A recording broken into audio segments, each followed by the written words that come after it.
Welcome back, boys and girls, to the mathcenter.com.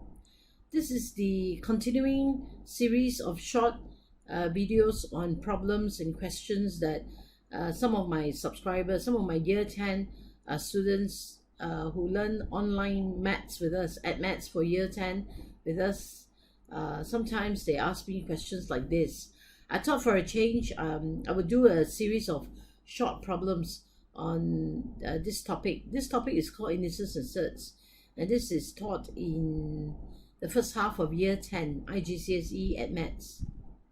Okay, so I think in the previous two videos I've done question 1 and 2, and now I would like to show you how to do question 3. This questions is taken from a book endorsed by Cambridge. I think it's an Oxford publication.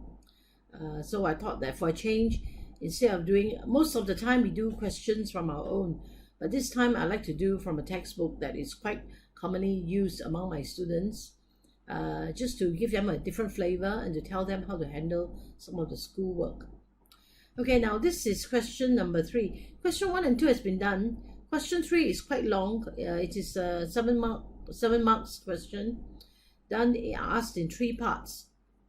It reads, ABC is a right angle triangle. The sides of BC is 1. AC is 2 plus root 3.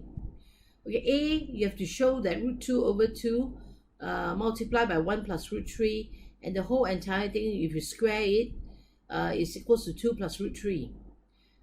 Okay, when you're asked to show something on the left equals something on the right, it would be good to remember to try to move from the part which is more difficult and a bit more complex to the simpler form of it. So I would prove this by moving from left to right. Okay, I would start to move from left to right. Okay, second part, find the length of AB, and it must be expressed in terms of root 2 and root 3.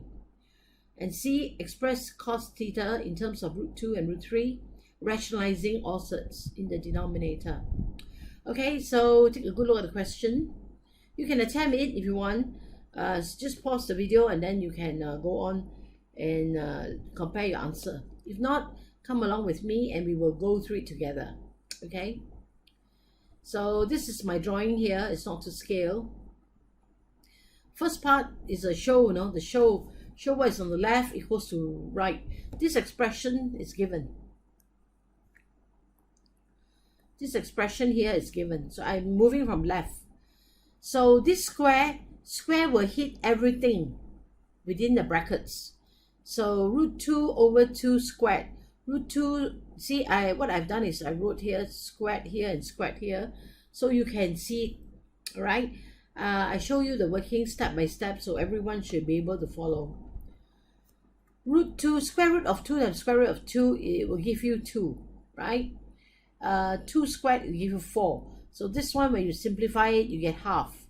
1 plus root 3, when you expand it, 1 plus 1 give you 1, root 3 times root 3 will give you 3. Root 3 plus root 3 gives you 2 root 3. So when you simplify this expression, you have 4. 4 plus 2 root 3. So half is a common factor. You multiply by 4, I'll get 2, right?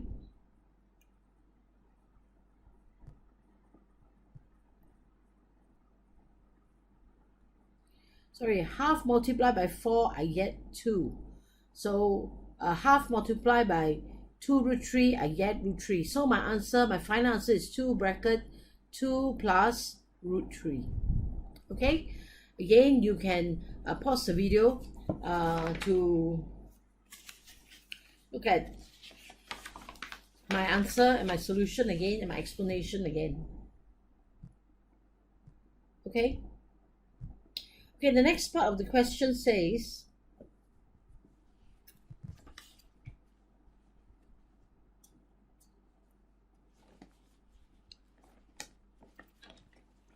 the next part of the question reads, hence means use what you found in A to find the length of AB in terms of root 2 and root 3.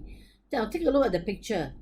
I call this X. AB is actually the hypotenuse. This is actually the hypotenuse. Okay, so basically I have to find X. So all you do is square of both the other sides, the two shorter sides, square of both sides, add together, and you get x squared. That is the theory of Pythagoras theorem. Okay, so to find x, you have to square root your x squared. So I replace AB, I call AB x. So I have a simple picture here, you can see for yourself. This is x, this is 1, a right angle here, 2 plus root 3.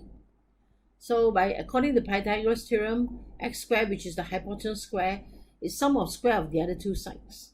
Okay, so you expand, 1 square will give you 1, 2 plus root 3, expand, multiply by itself will be 2 is 4, root 3 is 3. 2 root 3 plus 2 root 3 gives you 4 root 3. So you tidy up, you have x squared equals 8 plus 4 root 3. That's the third line.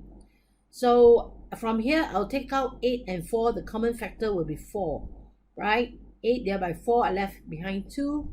4 root 3, you take out 4 as a common factor, I left behind root 3. So I can write it as 4 multiplied by 2 plus root 3 in brackets. So to find, this is x squared. To find x, I will square root the entire expression. So hence I wrote the square root sign of the whole expression.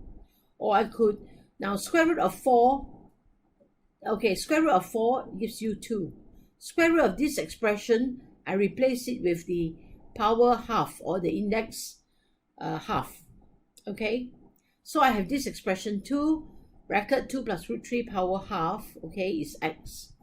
Okay, now earlier on from the first part of the from your answer in A, you've already proven that the left hand side works out to be 2 bracket 2 plus root 3. Okay, your answer in the first part of the question. Okay, I wrote it here for you. From A above, we have found that 2 plus root 3 equals to this expression. Root 2 over 2 multiplied by 1 plus root 3, the whole entire thing squared. So now I'm going to move from this 2 plus root 3, I'm going to move slowly till I get this expression. So what is missing is a power half and a 2, correct? This is missing the half and the 2 from this expression. Never mind. So what do we do? So 2 plus root 3, I'm going to square root on the left. Whatever I do on the left, I square root left.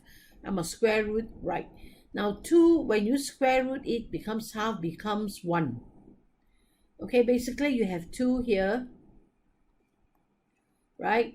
But you square root 2, square root this expression which is squared, then you will multiply it.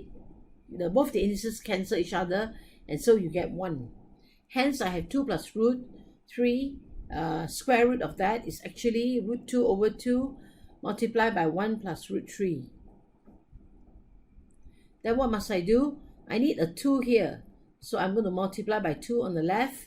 And this whole expression here, I multiply by 2. The 2 at the top and the bottom will knock each other off or cancel each other, leaving behind root 2 multiplied by 1 plus root 3. And this is the simplest form of x. Okay, this question is easily done if after you've expressed x here, you use what you have found in A. Okay.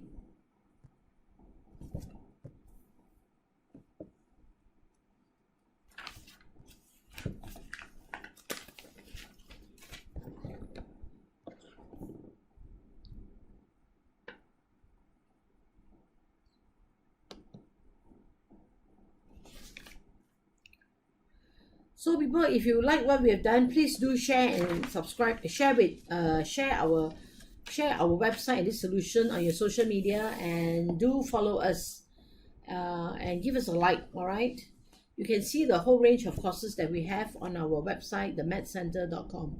I'll see you soon in the next video. This question is pretty long. I know you people have a short span of concentration, so I'll do part C in the next video.